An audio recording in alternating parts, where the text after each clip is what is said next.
मशहूर ज़माना Agusta अब्दोस scandal में पाक नेवी के साबिक सरबराह एडमिरल मंसूरुल हक तो नैब के साथ प्ली बार्गेन करके साफ बच निकले और अमेरिका में सेटल हो गए। लेकिन इसके बरक्स फ्रांस ने 15 जून सन 2020 को इंसाफ के तकाजे पूरे करते हुए तकरीबन 3 दिहाइयाँ गुजर जाने के बाद केस में मुलविस 6 अफराद को 18 लाख पाउंड रिश्वत लेने के जुर्म में 2 से 5 बरस कैद की सज़ा सुनाई है। कई अशरों तक चलने वाले केस की तहकीकात में 3 साबिक फ्रांसीसी हुकूमती अहदेदारों और 3 दीगर अफराद को कराची अफेयर या कराची गेट में मुलविस पाया गया और साबित हुआ कि इस मुआहदे में खुफिया तौर पर रिश्वत ली गई थी, जिसकी मदद से पैसे फ्रांस लाए गए थे। इसमें से कुछ पैसे मुबैना तौर पर साबिक फ्रांसीसी वज़ीर आज़म एडवर्ड बालादोर की नाकाम सदारती मुहिम के लिए भी इस्तेमाल किए गए थे। 91 बरस के ज़ईफ़ुल उम्र बालादोर और इनके वज़ीर दिफा फ्रांसवा लोटार्ड के खिलाफ मुकदमा दर्ज किया जा चुका है और वो आने वाले महीनों में पेरिस में इस हवाले से फौजदारी अदालत का सामना करेंगे। वाज़ेह रहे कि दोनों अफराद तमाम इल्ज़ामात की तरदीद करते हैं। गिरफ्तार होने वालों में साबिक हुकूमती अहलकार निकोलस ब्रीज भी शामिल हैं, जो कि इससे कबल बालादोर के इलेक्शन मुहिम के मैनेजर भी थे। लोटार्ड के साबिक मशीर रेनाडो दी बॉबरिस को 3 साल कैद की सज़ा सुनाई गई। थिएट बॉबर, जो इस वक्त के सेल्स और कमीशंस के इंचार्ज और वज़ीर बजट सरकोजी के पुराने करीबी साथी भी थे, इन्हें 2 साल कैद की सज़ा सुनाई गई है। इनके अलावा दीगर अफराद जिन्हें पेरिस में सज़ा सुनाई गई, उनमें साबिक दिफाई कॉन्ट्रैक्टर डोमिनिक कैस्टलिन शामिल हैं, जिन्हें 2 बरस कैद की सज़ा सुनाई गई है। मुआहदे में फ्रीकैन के दरमियान सालिश का किरदार अदा करने वाले 2 लबनानी बाशिंदों को 5-5 साल कैद की सज़ा सुनाई गई है। ज़राई के मुताबिक लबनानी कारोबारी शख्सियत ज़ियाद तकदीन और अब्दुर्रहमान अल असीर ने पेरिस में अदालत के सामने पेश होने से इनकार किया था, इसलिए इनकी गिरफ्तारी के वारंट जारी कर दिए गए हैं। याद रहे कि पाकिस्तान के सबसे बड़े शहर कराची में 8 मई सन 2002 को एक खुदकुश बमबार ने बारूद से भरी कार को फ्रांसीसी इंजीनियर्स की मिनी बस से टकरा दिया था, जिसके नतीजे में 14 अफराद हलाक हुए, जिनमें 11 फ्रांसीसी इंजीनियर भी शामिल थे, जो फ्रांस की नेवी की कंस्ट्रक्शन कंपनी DCN के मुलाजिम थे। ये इंजीनियर पाकिस्तान में अगस्ता अब्दोस की तैयारी के लिए यहाँ मौजूद थे। ये अब्दोज़ें फ्रांस ने पाकिस्तान को फ़रोख्त की थी।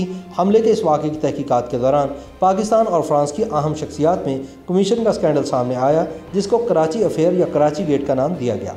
पाकिस्तान नेवी के साबिक DG intelligence commodore Shahid Ashraf ने एक इंटरव्यू में बताया था कि सन 1992 में नवाज शरीफ के पहले दौरे हुकूमत में नेवी ने 52 करोड़ डॉलर्स की मालियत की आबदोज़ों की खरीदारी की मंजूरी दी थी। एडमिरल नकवी, एडमिरल जावेद इफ्तिखार और एडमिरल मुश्तबा पर मुश्तमिल कमेटी तश्कील दी गई, जिसने चीन, फ्रांस, स्वीडन और बरतानिया का दौरा किया और ये सिफारिश की कि आबदोज़ स्वीडन से ख़रीदी जाए। इसके बाद एडमिरल सईद खान ने दोबारा एक टीम तश्कील दी, जिसने इन चारों मुल्कों का दौरा किया और सिफारिश की कि बरतानिया या फिर फ्रांस से अगस्ता 19 आबदोज़ की खरीदारी करनी चाहिए।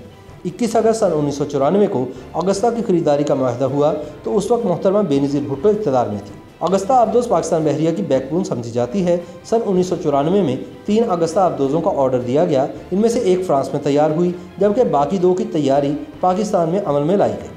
पाकिस्तान नेवी के साबिक DG intelligence commodore Shahid Ashraf का कहना है कि इन्हें मालूम हुआ था कि नियाज़ नामी शख्स कैप्टन अलवी को $1 लाख से ज़ायद रकम रिश्वत के तौर पर अदा कर रहा है। वो vice chief of naval staff admiral AU Khan के घर गए और उन्हें तमाम ज़रूरी मालूमात फराहम की, लेकिन उन्होंने इन्हें कोई भी इकदाम उठाने से रोक दिया और कहा कि नेवल चीफ एडमिरल मंसूरुल हक की रजामंदी से ही एक्शन लिया जाएगा। जब एडमिरल मंसूरुल हक को सारी कहानी सुनाई गई, जिसमें सीनियर अफसरान भी शरीक थे, तो इस मामले में उन्होंने कोई किरदार अदा ना किया। इस स्कैंडल की बुनियाद पर नवाज शरीफ के दौरे हुकूमत में एडमिरल मंसूरुल हक को फारिग कर दिया गया और वह अमेरिका मुंतकिल हो गए। बाद एडमिरल मंसूरुल हक को अमेरिका से पाकिस्तान वापस लाया गया। एडमिरल मंसूरुल हक कलील अरसा तहवील में रहे और इन्होंने कौमी एहतसाब ब्यूरो से प्ली बार्गेन करके 25% रकम अदा की और बरी हो गए। नैब के फैसले के दस्तावेज़ात के मुताबिक बतौर नेवल चीफ इन्होंने मुख्तलिफ दिफाई सौदों में रिश्वत और कमीशन हासिल की और 29 अप्रैल सन 1997 में इन्हें कबल अज़ वक्त रिटायर किया गया, जिसके बाद वो ऑस्टन अमेरिका मुंतकिल हो गए। बार्गेन का हवाला देते हुए लिखा गया है कि वो $7.5 मिलियन कौमी ख़जाने में जमा कराएंगे। एडमिरल मंसूरुल हक सन 2018 में अमेरिका में इंतकाल कर गए। नेवल इंटेलिजेंस के साबिक सरबराह रियर एडमिरल तनवीर अहमद का कहना है कि इसमें और भी कई लोग मुलविस हैं, जिनको सामने नहीं लाया गया। उन्होंने कहा कि मुझे समझ में नहीं आता कि नैब और दीगर इदारों ने दीगर लोगों को एक्सपोज क्यों नहीं किया। YouTube पर गूगली न्यूज देखने के लिए youtube.com की सर्च बार में गूगली न्यूज TV टाइप करें। गूगली न्यूज के पेज पर सुर्ख रंग के सब्सक्रिप्शन वाले बटन पर क्लिक करना ना भूलिए। YouTube पेज पर अपलोड होने वाली वीडियोस से बाखबर रहने के लिए बेल आइकन पर क्लिक कीजिए। आपको हर नई वीडियो के बारे में नोटिफिकेशन मौसूल हो जाएगा।